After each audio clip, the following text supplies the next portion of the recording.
Grace sat on the edge of a broken slab under the Ojuelegba bridge, tying her scarf tighter. It was once white but now held every color of Lagos in dusty memories.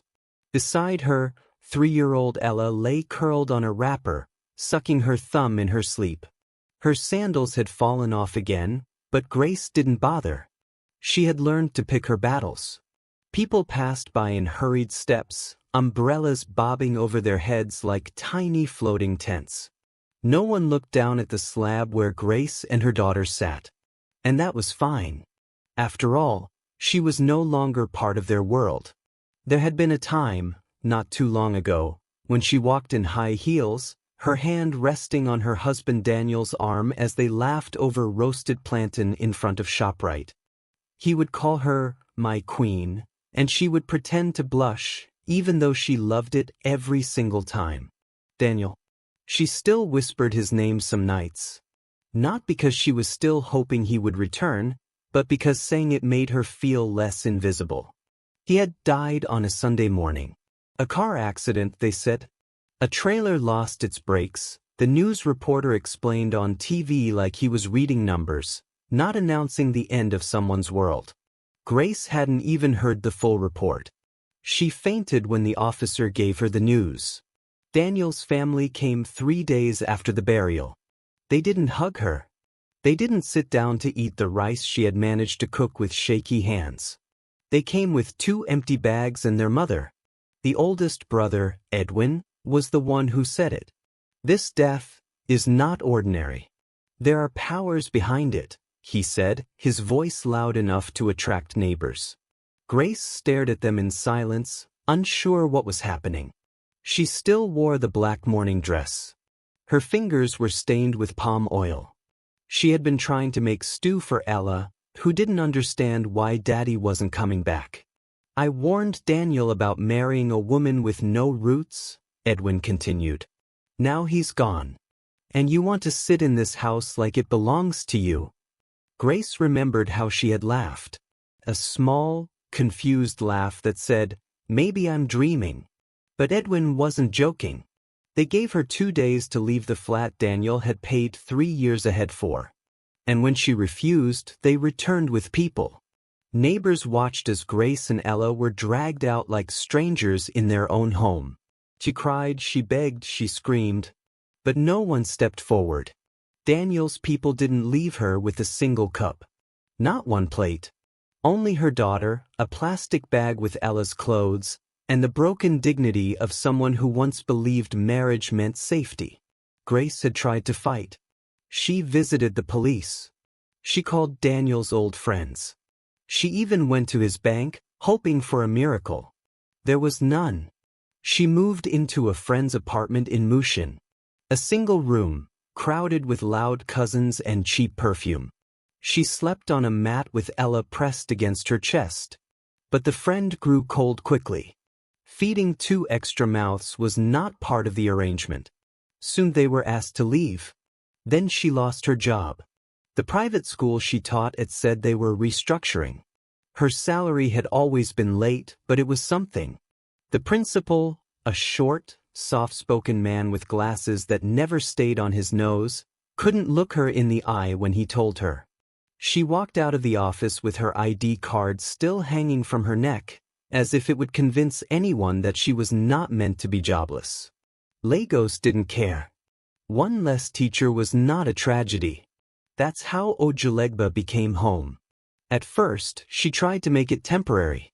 She would wake early, fix Ella's hair with her fingers, and walk around looking for nanny jobs. House help. Anything.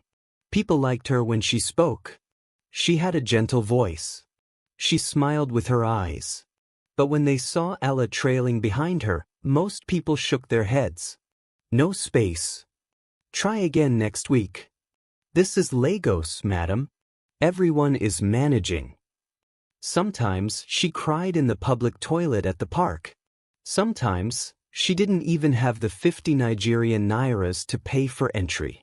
One evening, after walking under the sun all day, she sat by a small buka and watched people eat. Swallow. Soup. Laughter. Meat bones. When one woman stood to leave, Grace walked quietly to the table and reached for the leftover omelette.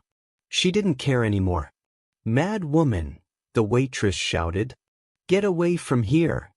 Grace didn't move. She just picked the remaining piece and wrapped it in nylon. Ella needed to eat. That was the first time. Now it had become a routine.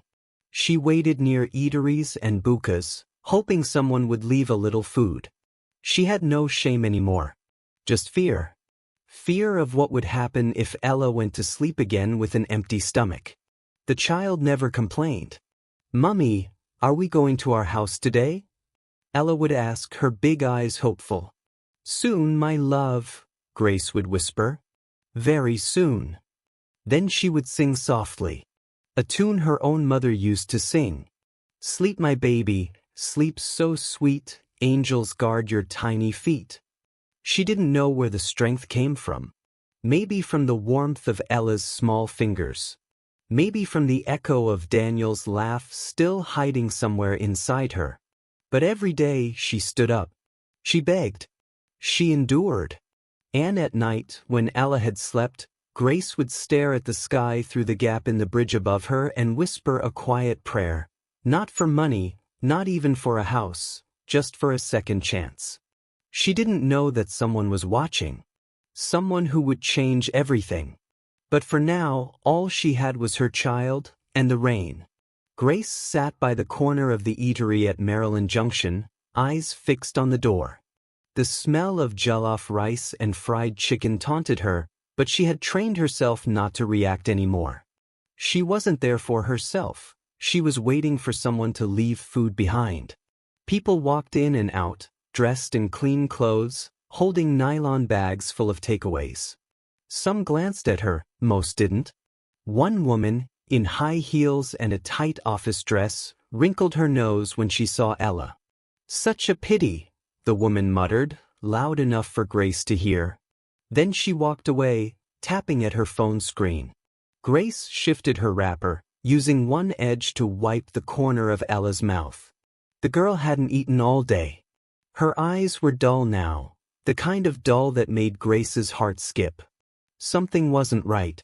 That evening, Ella refused to speak. She just lay in Grace's lap, warm, too warm. Grace placed a hand on her forehead. Panic set in.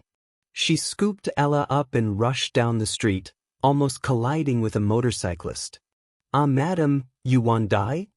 The man shouted, but Grace didn't stop. She reached the local chemist, a small shop squeezed between a saloon and a frozen food store. "I need paracetamol or something stronger." "She's burning up," Grace said breathlessly, holding Ella close. The woman behind the counter gave a look, the kind that said, "You again?" "You still owe from last time," she said without emotion. "I'll pay. Please, give me something." "Madam, no money, no medicine." Grace felt something heavy drop in her chest. Not pain, something worse. A hollowness. She looked at Ella, whose lips had gone dry, and suddenly her knees buckled. She sat on the floor, rocking her daughter gently. A few people watched, some with pity, others with annoyance. No one offered help. That night, it rained. The kind of rain that came with wind and thunder. Grace had no plan. She carried Ella, wrapped in her scarf, and walked under the bridge, looking for where to stay. Water soaked her slippers, her hair stuck to her face, and her arms trembled from holding the child. She stopped near a kiosk shuttered for the night and crouched, trying to shield Ella from the cold. "Madam!"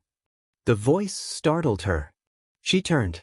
A boy stood a few feet away, his eyes sharp despite his dirty shirt and muddy feet. He looked no older than 12. "You go catch cold for here. Dem day open gutter for dis side," he said. Grace didn't reply. "You want follow me?" he asked. Grace looked at him carefully. "Follow you where?" "Place way I day sleep. Nah safe." She hesitated. The last time she trusted someone, she ended up losing the only wrapper she owned. But Ella groaned in her arms. She couldn't gamble with her daughter. Grace followed the boy. He led her through a side street, behind a locked school gate, past a cracked wall, and into what used to be a classroom block. Now, it was a shelter for those Lagos had forgotten. Inside were two other people, curled under cardboard sheets. One of them sat up as they entered, an older woman with gray hair and a long face. Her wrapper was neat, her eyes watchful. "Who be that?" she asked. "She get Pekin. Rain day beat dem," the boy said. The woman sighed and shifted her mat. "Bring him here." Grace placed Ella on the mat. The woman opened a black nylon bag and pulled out something, a bottle of balm. "Rub am for her chest," she said. "I be mama peace. People day think say I no get sense, but I see pass plenty." Grace didn't speak. Her throat was tight with gratitude. The boy, tunned, winked and said, "You fit sleep small now. I go find bread for morning." That was the first night Grace slept without fear since Daniel died. The next morning, Ella's fever dropped. And Mama Peace became her new anchor. With her help, Grace started washing cars at a traffic light near Yaba. At first, people shouted at her. One man threatened to slap her when she touched his side mirror. But some let her clean their windshields. She earned 200 Nigerian nairas here, 100 Nigerian nairas there. Enough to buy rice, soap, and something small for Ella. Every morning, she left Ella with Mama Peace and went to work. Every evening, she returned with her blouse soaked in sweat and her spirit dragging behind her. One Thursday, things changed. Grace decided to try her luck in Ikoyi. She had heard rich people threw away full plates of food. Maybe someone would offer her leftovers. She walked for over an hour. Her slippers cut twice. But she kept going. She arrived at Delicious, a glass-walled restaurant with tall chairs and quiet music. The kind of place where waiters wore white gloves and customers wore perfume that smelled like power. Grace stood by the entrance, hands clasped. Her clothes clung to her frame. She had tied her scarf neatly, trying to hide the dust and sweat. Inside, a group of young men sat laughing loudly over wine and grilled fish. One of them looked up, a tall man in a navy suit. His face was calm, but distant. That was Philip. He watched as Grace stood by the door, eyes low, clearly embarrassed but refusing to leave. One of Philip's friends chuckled. "See that one? She go beg for soup now." "Maybe she fit sing for us too," another added. They laughed. Philip said nothing. He looked at Grace for a long moment, then turned away. The security man walked up to her. "Auntie, this is not your kind of place. Move." "I'm not stealing," Grace said quietly. "I'm just. Go beg somewhere else a beg." The man shoved her lightly and Grace staggered back. Philip saw it all. Still, he did nothing. Grace walked away slowly, her face burning. Not with shame, but with the cold sting of being invisible. That night, back under the bridge, she didn't cry. Instead, she opened the torn notebook she had found in a gutter last week and began to write. Her handwriting was still neat. "Dear Grace, one day, Ella will wear a school uniform again. One day, you'll look back at this and laugh. One day, someone will see you." She didn't know why she wrote it. Maybe to keep her mind from breaking. But the next evening brought something worse. Ella was missing. Grace had left her with Mama Peace as usual. But when she returned after washing cars, the older woman looked confused. "She say she want go toilet," Mama Peace explained. "She day come back, but she no show again." Grace didn't wait to hear more. She ran into the street. She checked every gutter, every corner, every food stall. "Have you seen a little girl? Short hair? Wearing yellow dress?" she asked over and over. Nobody had seen her. She screamed Ella's name until her voice cracked. By midnight, she found her. Ella was curled near a drainage pipe, arms wrapped around her belly. She had tried to look for her mother but got tired and slept there. Grace dropped to her knees and hugged her tightly. "I'm sorry," she whispered. "I'm sorry, my baby." That night, she didn't write anything. She just stared at the notebook, holding Ella in her arms. The next morning, it rained again. Grace stood near the same eatery in Yaba, soaked from head to toe. A car drove past and splashed muddy water all over her. She didn't flinch. She simply picked Ella up from where she sat and began to walk away, as if nothing happened. Then the car stopped. The door opened. Philip stepped out. He didn't say anything. He just stood there watching her. And for the first time, his face looked human. But Grace didn't look back. She had stopped hoping for miracles. It was early morning. The kind of morning Lagos gives without warning. Quiet, a little cool, with the streets still stretching from sleep. Grace sat under the edge of a broken umbrella, brushing Ella's hair with her fingers. The girl giggled sleepily, playing with her mother's chin. A man walked by, fast. Then another. People were already rushing off to beat the city's madness. Grace stretched her wrapper and stood, ready to begin another day. That was when she saw it. An envelope slipped beneath the wrapper where she had sat. Plain white. No markings. Her heart kicked. She looked around. No one. Just the usual walkers, fruit sellers, kiki drivers, office people with headphones. She opened it. Inside was money. Real money. A bundle of 1,000 Nigerian Naira's notes, neatly stacked. And a small folded paper.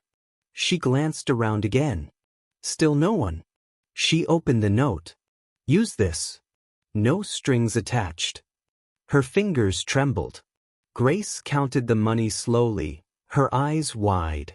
100,000 Nigerian Nairas. She could barely remember the last time she held more than 2,000 Nigerian Nairas at once. Ella looked up. "Mummy, what is it?" Grace folded the money and quickly stuffed it inside the lining of her wrapper. Her mind spun like a ceiling fan in dry heat. Was it a mistake? A setup? But the note, it was clear. No strings. That afternoon, she didn't go to the traffic stop. She didn't beg. Instead, she walked to a nearby private clinic and told the nurse, "My daughter has been sick. I want her checked properly."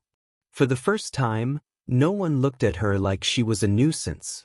No one asked her to leave. Ella had malaria. A strong one. She got treated, fed, given vitamins. Grace watched her sleep peacefully on the clinic bed and felt something stir inside her chest. Not hope, not yet, but something that resembled breath. With the rest of the money, she bought food, proper food, rice, tomatoes, even seasoning cubes. Mama Peace said nothing at first. Just smiled with her gums and nodded. "You day shine small today," she teased. Grace smiled for the first time in months. She didn't touch the money again. She kept it tightly hidden, only pulling it out when needed. She didn't spend carelessly. Just little, just what was necessary. 2 weeks passed. The second envelope came on a rainy Monday. Grace saw it lying beside Ella's slippers. Same handwriting. She opened it slowly. Inside was 200,000 Nigerian Nairas. And the note read, "Do something bold. I'm watching." Her fingers froze. She read it again. Bold. Grace had always played safe. She begged because it was safe. She washed car windows because it was safe. She never asked for more than what people thought she deserved. But now, something had shifted. That night, she sat on the wet pavement with Mama Peace beside her, the note in her lap, the money carefully folded. "What if I try something?" Grace asked. Mama Peace looked up. "Like what?" "I can cook," Grace said slowly. "I used to make small chops. For PTA meetings. Daniel used to say I made the best jollof rice in the world." Mama Peace laughed. "Nah, all husbands they say that." Grace smiled faintly. I can try. Start small. A food table. Maybe people will eat. Mama Peace shrugged. Na Lagos. People go always chop. The next day, they bought a second-hand table, a small gas cylinder, and a wide pot. Grace tied a scarf tight around her head and bought her first tub of tomatoes in over a year. They borrowed an umbrella from a church boy nearby. She cooked spaghetti and stew first, then rice, then beans and plantain. Mama Peace helped wash plates and keep Ella entertained.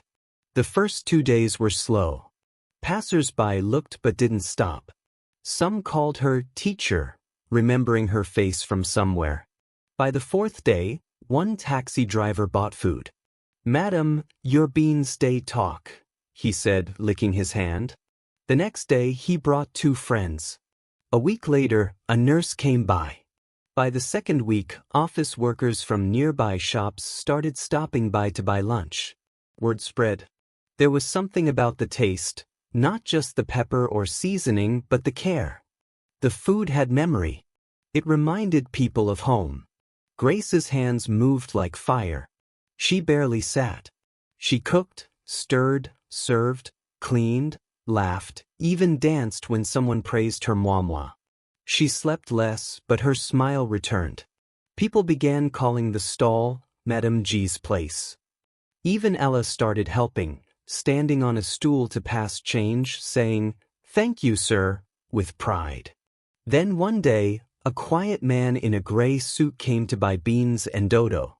He didn't speak much, just paid, then turned to her and said softly, "He'll come soon." Grace blinked. "Sorry." But the man was already walking away. She looked at Mama Peace. "Who is he?" Mama Peace shrugged. "I don't know. Maybe not tax man." Grace laughed nervously. But days passed. Nothing happened. Until the black SUV parked beside her stall. It didn't honk. It didn't speed up or announce itself. It just sat there, engine purring quietly like a cat ready to pounce. Grace wiped her hands on her wrapper and stepped forward. The door opened slowly. Philip stepped out. He wasn't wearing a suit this time, just a simple shirt and trousers. Still neat. Still expensive. Grace stared at him, unsure what to say. He smiled. Not arrogantly. Not like someone used to attention. A soft, quiet smile. "You remember me?" he asked. Grace nodded cautiously. He looked at the stall, the pot of jollof rice bubbling behind her, Ella peeking shyly from under the umbrella. "You did something bold," Philip said. Grace was silent. He stepped forward, hands in his pocket. "I run a chain of restaurants," he said. "I'm looking for someone with heart. Real fire. Someone who understands food and hunger. Would you like to work for me?" Grace blinked, confused. "You want to employ me?" He nodded. "With full pay. Training. Even a small apartment. If you're willing." Grace stepped back. "No," she said quietly. Philip's brows rose slightly. "No." She folded her arms. "You think I'll say yes because of your nice car? Because I'm standing beside a pot and you're offering me kitchen space?" Philip didn't flinch. "I'm not asking you because I pity you," he said. "I'm asking because I've seen you. You have something my restaurants don't have." Grace swallowed. She looked at Ella. At the pot. At the place she built with her own sweat and borrowed strength. "I'm not a project," she said. Philip nodded slowly. "All right." He stepped back. "If you ever change your mind," he handed her a card. "That offer doesn't expire." Then he turned and walked back to the car. Grace stood there, the card in her hand. No one moved for a while. Then Mama Peace muttered from behind the pot, "Nawa, this your rice day charm people oh." Grace laughed. For the first time, she didn't feel small. She didn't feel like a beggar. She felt seen. It happened on a Thursday. Grace had just finished serving a customer. A delivery bike man who swore her jollof was better than his girlfriend's, when she noticed two uniformed policemen approaching her stall. Her heart skipped. They weren't the usual Agbaros asking for weekend support. These ones wore polished black boots and had that serious look. One of them even carried a brown envelope. Grace stood up slowly, wiping her hands on her apron. Ella, who was sitting quietly under the umbrella, looked up and froze too. Mama Peace narrowed her eyes. "Wedding day happen?" Grace shook her head. "I don't know." The officers stopped in front of her. "Are you Grace Johnson?" the taller one asked. She nodded, throat tight. "Yes, sir." He looked her over for a second, then opened the brown envelope and handed her a clear folder. "This is for you." Grace stared at the documents. Her hands shook as she took them. She didn't understand what she was reading at first. The words blurred in her head. She looked up, confused. I don't understand. What is this?" "It's a property transfer," the second officer said. "A 2-bedroom house in Suralere. It's legally yours. In your name." Grace blinked, still frozen. But I didn't buy any house." The officer gave a small smile, then pulled out a folded note and passed it to her. "There's no crime here, madam. Just instructions. We're only the messengers." With that, they tipped their caps and walked away, leaving Grace standing like a statue with a paper that felt heavier than her whole body. She slowly opened the note. It was handwritten. "You remind me of someone," she begged to. "I ignored her. She died. I won't ignore you." There was no signature. But she knew. She knew who had done this. Her legs buckled and she sank into the small wooden bench beside the stall. Ella rushed to her. "Mummy, are you okay?" Grace hugged her tightly, then looked at Mama Peace. "He gave me a house," she whispered. "An actual house." Mama Peace smiled slowly. "Some angels no get wings. Some day drive SUV." The next day, Grace visited the address. It wasn't a mansion. It didn't need to be. It was a small house with yellow paint and white iron bars on the windows. The compound had space for a little garden. There was even a small veranda. The key worked. The door opened. The house was fully furnished, and for the first time in what felt like a lifetime, Grace stepped into her own space. Not Daniel's. Not a friend's. Not under a bridge. Hers. She dropped to the clean tiled floor and wept. Not loudly. Just the soft, breathless kind of weeping that comes from remembering how far you've fallen, and knowing, somehow, you're rising again. Ella ran through the rooms like a butterfly, calling, "Mummy, look! There's a toilet inside. There's a sink." Grace laughed through her tears. For 2 days, they didn't even bring their things. They just stayed in the house, eating bread and sardines, watching TV. It felt like a dream. Then came the invitation. It arrived in a white envelope, again and signed. Just a card. "You are invited to the annual empowerment dinner, Philip Allowale Foundation. Dress code, formal." Grace stared at the card for minutes. "No, I'm not going." She folded the card and dropped it on the table. But Mama Peace wasn't having it. "You go," she said, biting into her biscuit. "Not this man change your life. You fit wear that pink gown we buy last week. Just go eat small rice and smile. Nothing bad go happen." Grace still hesitated. "Who will watch the stall?" "I go watch Mama Peace said. "I know too old for beans." So, Grace went. She borrowed a pair of black shoes from the tailor's wife across the road. Wore light makeup. Held Ella's hand like it was a shield. The event was held at a quiet hall in Victoria Island. Clean lights. Tables with white cloth. Well-dressed men and women talking into microphones and clapping like politicians. Grace sat at the back, hoping to disappear. Then, just before the dinner ended, a man stepped up to the stage. Philip. He looked different. Not because of the black suit, but because he looked unsure, like the words he carried were heavy. He cleared his throat and began. I didn't want to speak tonight, he said. But something happened recently that reminded me why this foundation exists. People leaned forward. Philip's voice softened. When I was 20, I had a younger sister named Clara. She was 17. Bright, funny, full of ideas. But she struggled with depression. We didn't understand it then. We thought she was just being difficult. The room went still. One day she ran away. For 3 weeks, no one saw her. My parents panicked. But I didn't.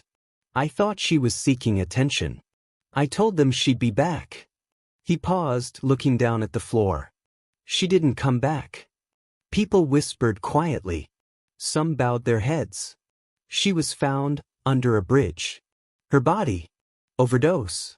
No ID. Just a note in her jacket that said, "People only care once you're gone."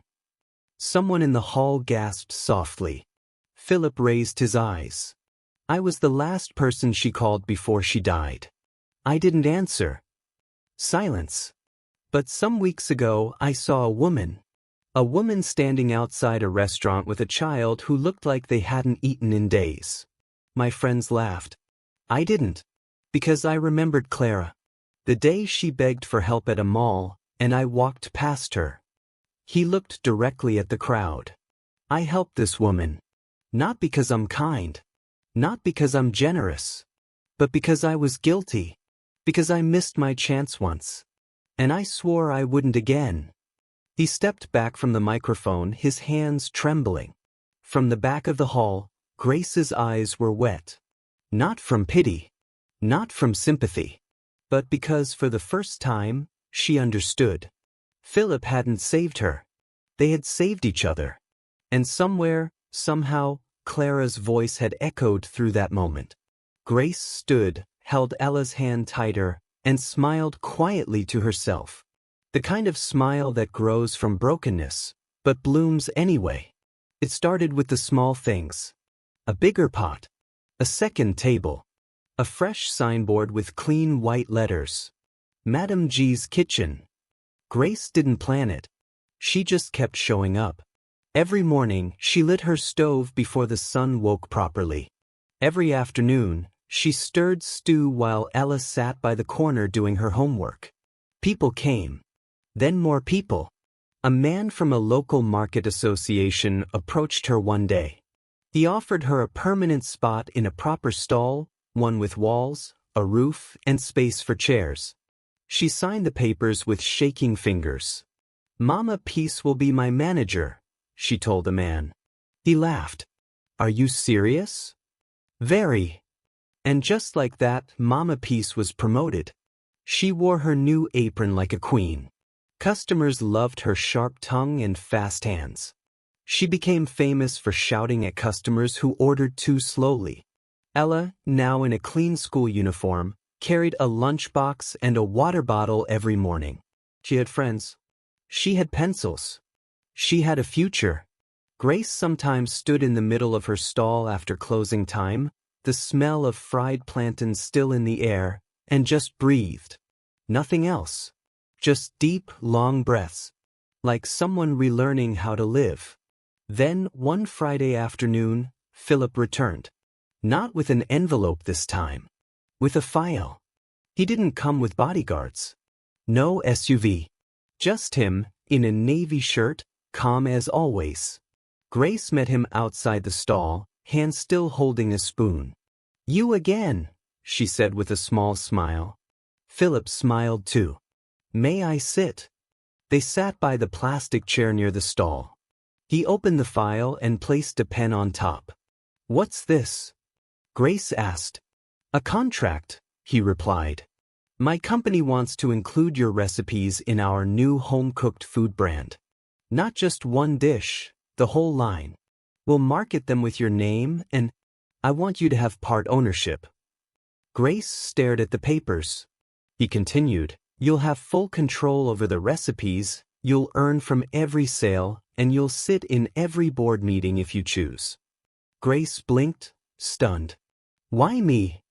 Philip looked away for a second, then back at her. There's something I didn't tell you. Grace's stomach tightened, but she said nothing. Philip pulled a smaller envelope from his side and placed it in front of her. I started digging when I first helped you, he said. Not because I didn't trust you, but because something about you felt familiar. Your face, your name, your eyes. Grace tilted her head, confused. My father, Philip said softly, had an affair many years ago with a woman who taught in Ibadan. Grace's breath caught. She left suddenly. I never met her. But when I found your name in our system, from one of the old school records, it clicked. I ran a test. He looked at her, gently, but without hesitation. You're my sister, Grace. My half-sister. Grace stared at him. Her legs felt like cloth. No, that's not possible. Philip nodded. It is. And it explains a lot. Why I couldn't walk past you. Why I couldn't stop. She stood, slowly. Tears slipped down her face, quiet, warm, uninvited. My mother died thinking she was alone, she whispered. She wasn't, Philip said. She had you. And now you have me. Grace covered her face with her palms. She didn't sob. She didn't fall to her knees. She just stood there, breathing through decades of confusion and pain and silence finally making sense. Philip stood beside her. But I want you to understand something, he said quietly. This doesn't change what you built. You rose before I knew who you were. Grace looked at him. He smiled. And I'm proud to call you my sister. The next day, Grace wore her best wrapper, clean blue with yellow flowers, and walked with Ella down to Ojuelegba. Not because she missed the place. Because she had something to do. They stopped at the same broken slab where she used to sit. A young woman now sat there with a baby, looking lost, looking everywhere except at people's eyes. Grace crouched, opened the bag in her hand, and pulled out a small bowl of food, rice, stew, 2 slices of plantain. She placed it gently beside the woman, then touched her shoulder. The woman flinched. Grace smiled softly. Don't give up, she said. The woman looked at her, wide-eyed. You don't know who's watching. Grace stood, held Ella's hand, and walked away, past the noise, past the honking buses, past the ghost of the life she once lived. She didn't look back, because now she was no longer surviving. She was living, and the world, her world, was just beginning. This story teaches us that no matter how broken life becomes, dignity, kindness, and resilience can rebuild what pain has torn apart. Grace's story teaches us that behind every person struggling is a human being with dreams, strength, and untold worth. And sometimes all it takes is one person choosing to see them, truly see them, for everything to change. Never ignore the forgotten. Never assume your current condition is your final chapter. And above all, never stop believing that something better can still find you, even in the darkest corners. Thank you for watching Story Lovers. Please like, subscribe, and turn on notification bell so you can get notified whenever we drop new stories.